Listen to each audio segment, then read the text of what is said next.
महाराज आणि एक भाजपचे उमेदवार एकूणच जर आपण बघितलं तर हिंदू मतांचं मोठ्या प्रमाणात विभाजन होईल या सगळ्यामुळे असं नाही वाटत का भाजपकडेच आपण मागणी का नाही करत की हिंदू द्या बांबरे पण तुमच्याकडे येऊन गेले.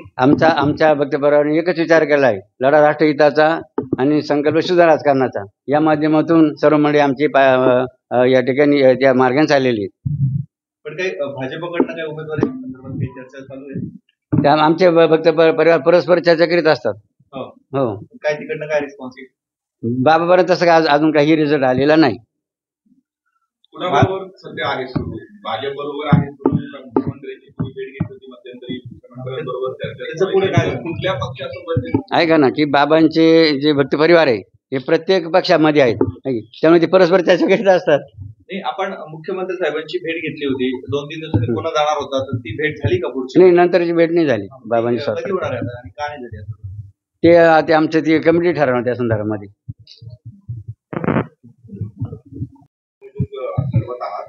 त्यांच्याबरोबर भाजपच्या पाठिंब्याविषयी काही आपलं बोलणं झालंय का?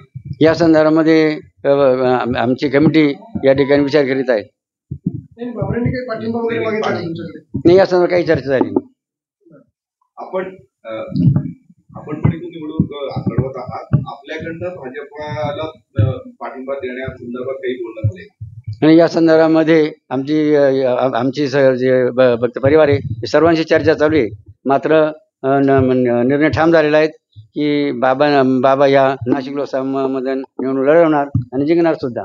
आणि 7 लोकसभा मतदारसंघामध्ये आमचे उमेदवारची चाचणी चालू झालेली. तुम्ही निवडणूक लढण्यावर ठाम आहात, परंतु पुन्हा एकदा हिंदू मतांचं विभाजन होईल असं वाटत नाही का?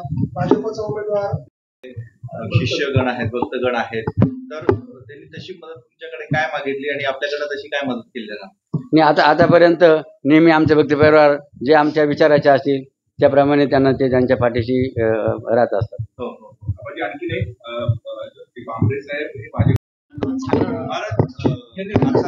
सुभाष भामरे आले होते आपल्या भेटीसाठी, नेमकी काय चर्चा? ओम जगद्गुरु जनार्दन स्वामी चरणी व भारत माता चरणी वंदन करून, तसेच सर्व चॅनल चालक मालकांनाही त्यांचा अभिनंदन करून, ही बाबांचे धर्मपीठ आहेत.